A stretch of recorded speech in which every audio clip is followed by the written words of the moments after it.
Hello, YouTube. Robert Alvarez, the Psychic Witch, also known as Mr. Lighting in a Fan.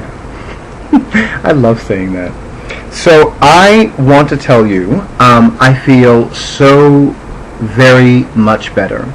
I do something that is an integral part of my spiritual practice, and it's called Sacred Solitude. I live for it. I utterly live for Sacred Solitude. Now, I don't know how other people do Sacred Solitude, but this is how I do it. And I guess being a city person, I think this is one of the reasons why I do it this way. So, the integral part for me of Sacred Solitude is no contact with the outside world. So, my smartphone remains off. I don't turn on my computer for any reason. I don't go on the internet for any reason.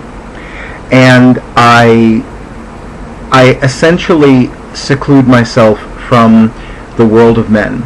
Now, I honestly I'm not certain if that phrase is a phrase that I read in a book, or if I received it from Goddess, or if you prefer Spirit.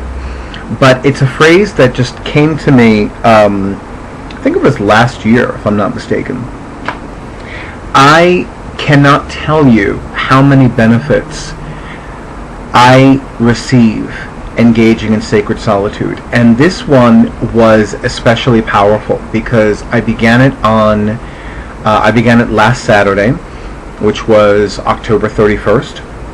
I continued it, October 31st, which my fellow witches called Samhain. I continued it on Sunday, November 1st, All Saints' Day. And I concluded it yesterday, Monday, November 2nd, 2015. November 2nd is also known as All Souls' Day. It was so amazing. It was truly beautiful, truly powerful, truly sacred, and it was probably the most beautiful, powerful, sacred, and healing Sacred Solitude Sojourn that I have had at all this year, if not since I began doing this. It just made a huge difference for me, and not surprisingly, the very first night that I began my Sacred Solitude Sojourn, I began feeling so much better. I really thought that I was going to have a lot of postnasal drip Saturday night. No. Even now, it's like my fever, minimal as it was, is non-existent. I have more of a voice. I can breathe more clearly. And I don't think I have any other cold symptoms. It's really just, it just makes a huge difference for me. This is a very physically, emotionally, and spiritually healing practice. It certainly helps me become more effective at dealing with different kinds of people, especially problematic people.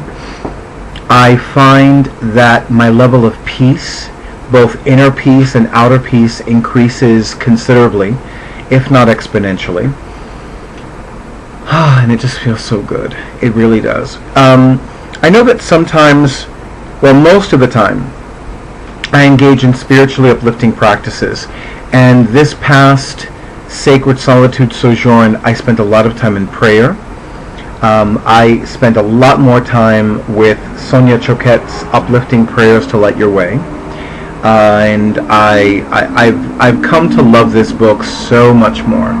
This book is truly, for me, a goddess-sent. I also found myself spending time with my journal, specifically my personal journal, because my personal journal is the journal with which I spent the least amount of time. And I have a lot of journals, by the way. I have a tarot deck journal, or rather, well, it's actually a tarot journal, and the tarot journal I use if I'm learning a different deck, or if I'm attuning to a new tarot deck for me. Also, if I have any I don't want to say critiques, if I have any insights or any concerns or any issues with a particular deck that I'm beginning to attune to myself, I'll use that journal. Also, when I am giving myself readings. Now, I have a separate journal for daily draws. I have a separate journal that I use for pulling a tarot card for the day and pulling an oracle card deck for the day. That journal really got put way on the back burner because I remember I began using that particular journal after the third class of Goddess to the Next Level. And those of you who've been watching my videos, you know that my very second Goddess course, namely Goddess to the Next Level, concluded on Monday, September 21st, 2015. And today is Tuesday, November 3rd. So that journal got way on the back burner. I also have a Goddess letter writing journal. I have a God letter writing journal. I have an angel letter writing journal. I have a journal that is just for divination decks and oracle card decks. So when I'm going to give myself a reading with one of those decks, I use that particular journal. And if I'm learning to attune myself to a new divination deck or oracle card deck, I use that journal as well. So it was great to spend time with my personal journal more than I normally do. I also completed reading Song of the Nile by Stephanie Dray, which is the second novel in the Cleopatra's Daughter series, and I will be doing a video on that novel soon. Not right now, but soon. I'm also going to be doing an upcoming video on another oracle card deck, one that I actually am looking forward to using in a few weeks at Catland Books on Flushing Avenue in Brooklyn.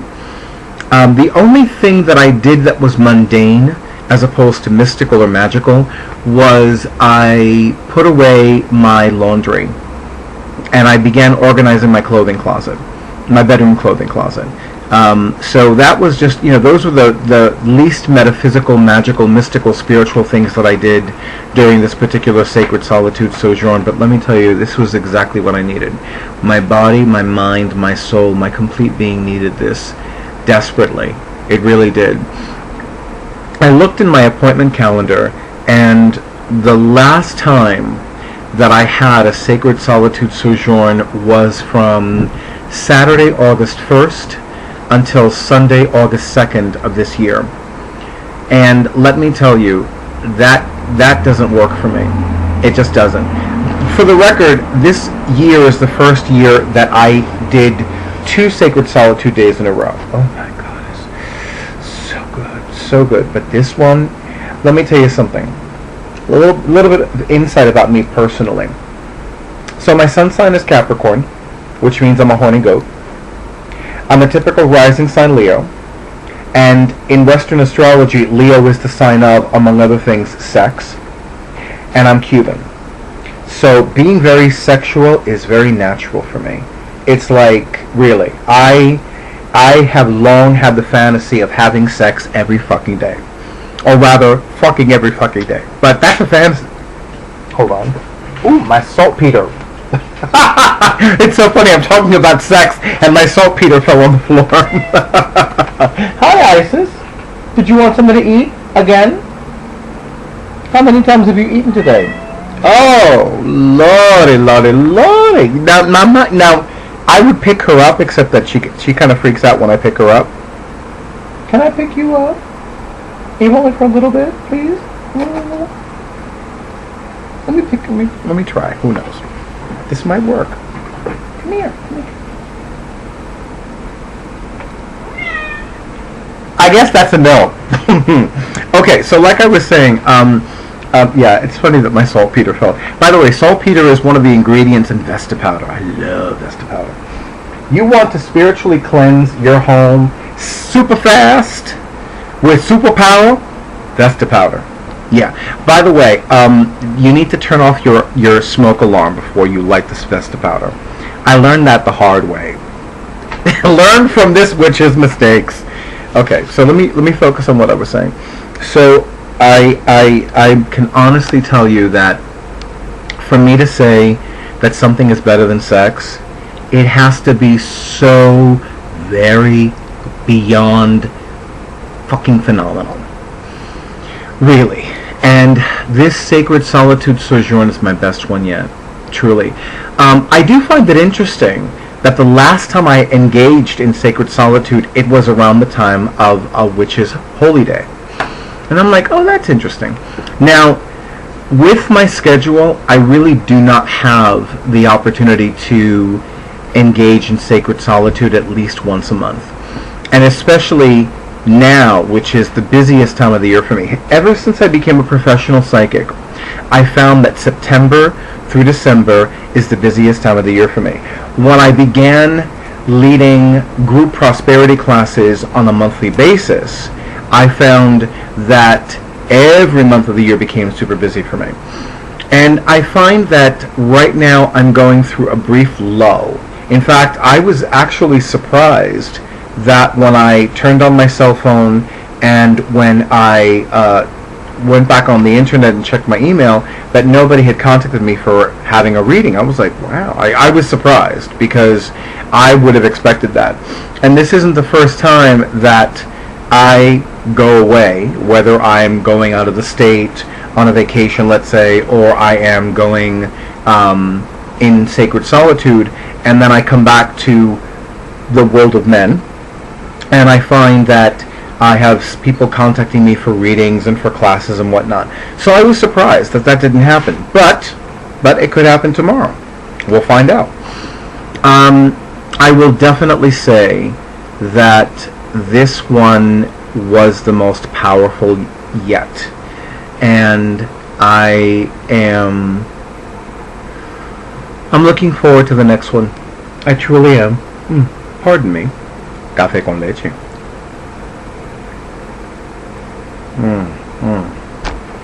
Oh, theirs is so good. It's a wonderful restaurant in my area. They've been around almost as well. They were born 4 years after I was. So I'm 45. They're 41.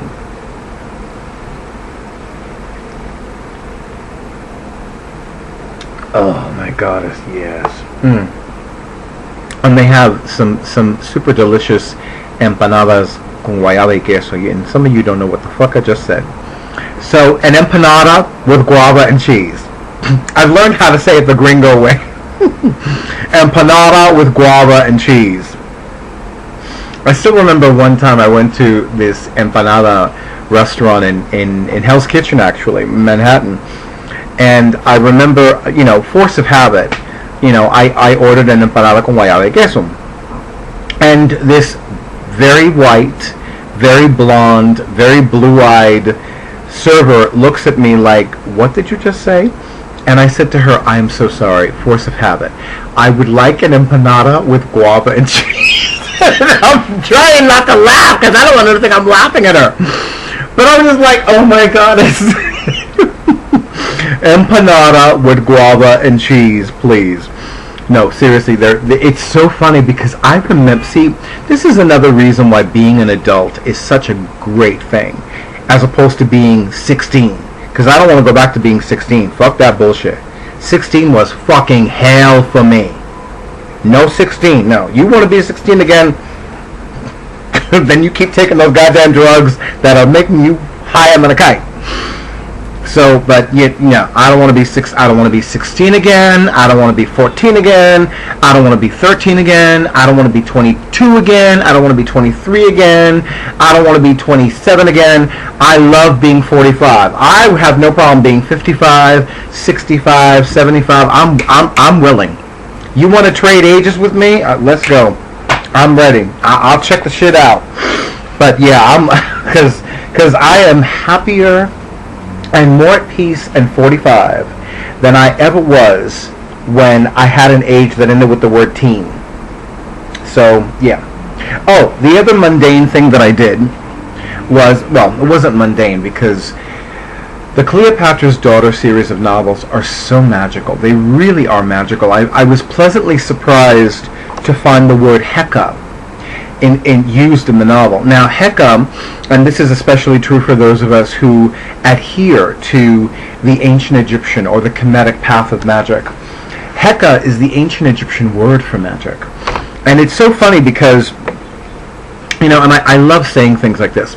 So many of us have heard of the goddess Hecate. Hecate is the Greek or Thracian or Turkish or Middle Eastern goddess, depending upon the source, of magic, prophecy, and the crossroads. And Hecate has as one of her animal familiars frogs. Hecate is a goddess that has an animal menagerie of familiars. She really does. So it just so happens that in the Kemetic or in the ancient Egyptian pantheon, there is a frog-headed goddess named Hecate. Yeah. And, this is not a coincidence. And, surprise, surprise, Hecate is the ancient Egyptian goddess of magic and prophecy. Some of you are looking at me like, why do you keep looking like that? Yeah, I can't make this stuff up. So I finished that novel. I just consumed the rest of it. I'm going to be purchasing Daughters of the Nile, which is the third and final novel in that series, and I'm just like, you have no idea. I want to go on Stephanie Dre's blog and say, you need to write another series. You need to write another one in the series. And my cell phone just did something. So pardon me. Oh, somebody called me. Okay. Yeah, I need to return that phone call.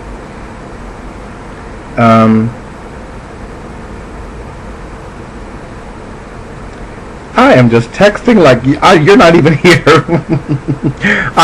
You know what? Hold on. Let me just finish this because I like to finish things. Okay.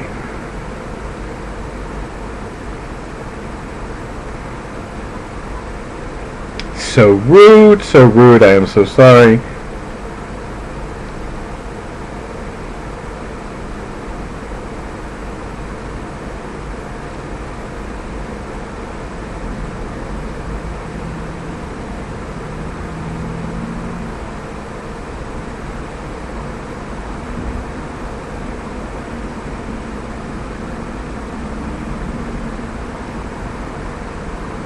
Okay.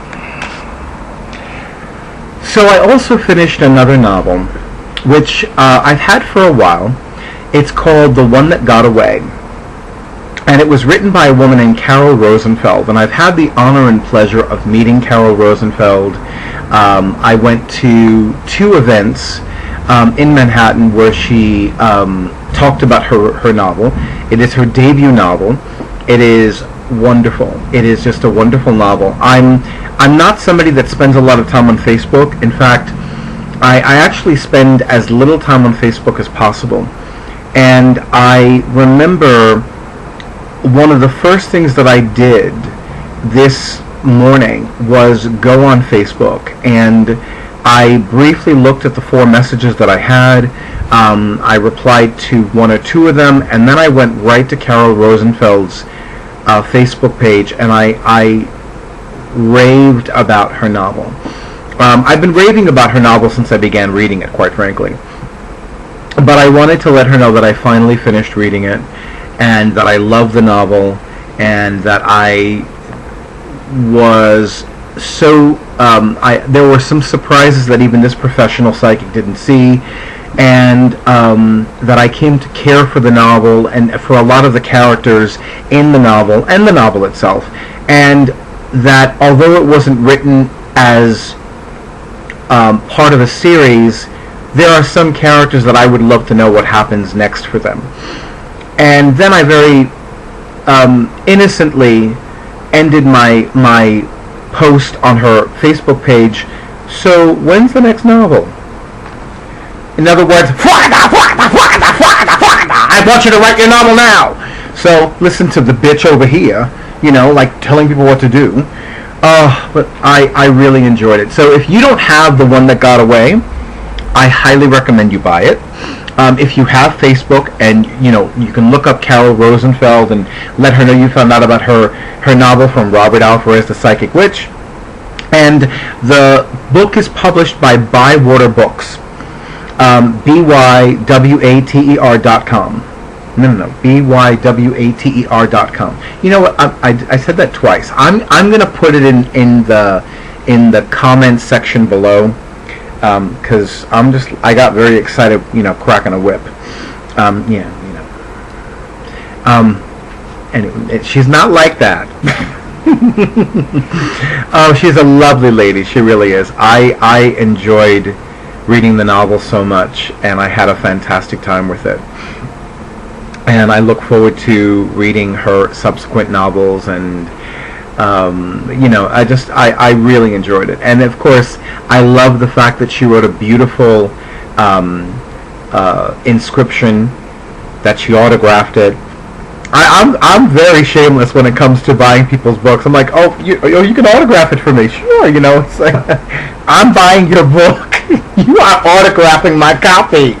Because I would do the same thing. If I wrote a book and it was published and you wanted to have me autograph it, I would be happy to do that. As long as once you buy the book, I'm like, okay, let's go.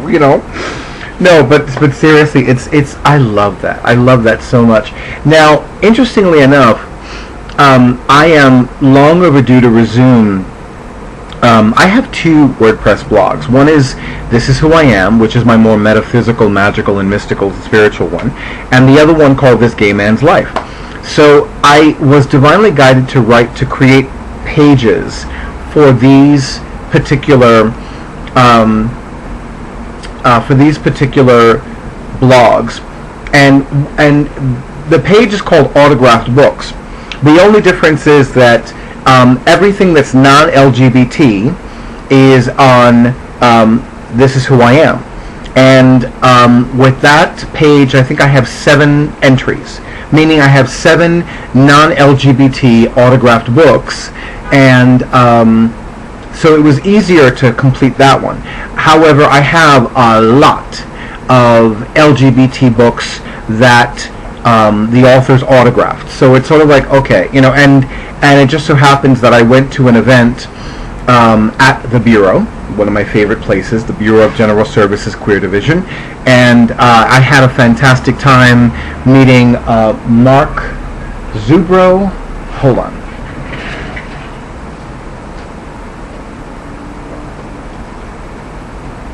Mark Richard Zubro and Richard Stevenson. So I purchased several of Mr. Zubro's books, and I have several of Mr. Perry Brass's books, so it's like, okay, I need to organize all of this and whatnot, but I digress. This was such a fantastic Sacred Solitude Sojourn. I truly enjoyed it so much. I cannot wait for the next one.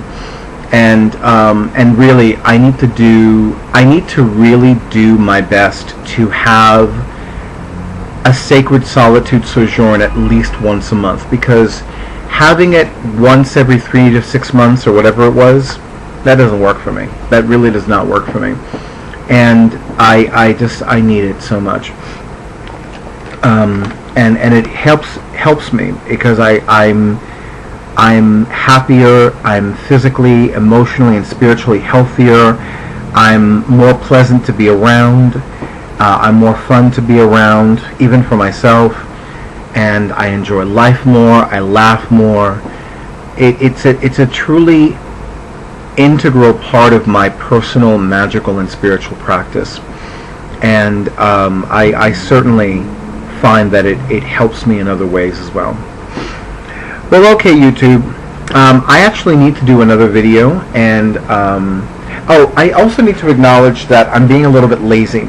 And I say that because I'm in my living room, and recently somebody that I hold in high esteem had recommended that I refrain from doing videos in my living room for the time being, because one of the curtains in my living room looks like it's falling down. It actually does look that way, and I acknowledge that it does look like it's falling down. The thing of it is that it's curved like, well, you've seen my videos, you know it's curved like this, and it actually looks good because it has that wistful effect. That I'm just bullshitting y'all. It does not look good. It looks creative because it was a scarf. It was a very long scarf. It needs to be washed. But you know, I actually have a good friend who's been helping me organize and clean my apartment, and the Venetian blinds are coming soon. I don't know exactly when, but the measurements are on the wall. It's funny because he has this aversion to pink, and I'm okay with it. I don't live in pink, but I do have some pink clothes, very few now that I think about it, but I have a few. And but I'm very fond of colored paper, and I especially love the 4x6 ruled posted pads, and I find that the bright colors really speak to me. So I make notations on those, you know, when I'm writing or when I'm reading or what have you. So I can see this petal pink piece of paper from that pad, and it has the measurements for the Venetian blinds. So that will be happening soon. Not this month soon, although it could happen. You know, I'll keep you posted. But truth be told, I really didn't want to take my laptop computer, unplug it, take it into my bedroom, set it up in my bedroom, and then do a video there. And so I compromised. So the laptop, the Dell webcam in my laptop is facing not the curtains that are falling down, or that look like they're falling down, but it's facing this beautiful candelabra behind me. And in case you're wondering who that spiritual, powerful being is directly above me, her name is Iyansa, but she's also known as Oya. Oya is the Afro-Caribbean goddess of the winds of transformative change. She is also the guardian of the cemetery and the guardian of the marketplace. She governs wind, fire, and especially thunder.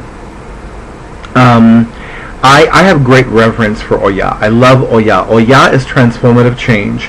Oya is not unlike Kali, also known as Kali Ma in the Hindu pantheon. And Oya is very powerful. She is the massive power of the wind. For centuries, people, especially African women, have invoked Oya to find the right words to say. So I had, and because I do a lot of talking, and because I do speak professionally, I definitely have great reverence for her. And I think I need to return that phone call before doing my next video. And that was Pumpkin, by the way. I ran into a wonderful friend of mine who gave me 2 big pumpkins, and that was one of them. So I better find the other pumpkin and make sure that it does not fall on the floor and all that other good stuff. So, and Durga was the reason why that fell. So yeah, lot going on here. Okay, thank you, YouTube. Bye.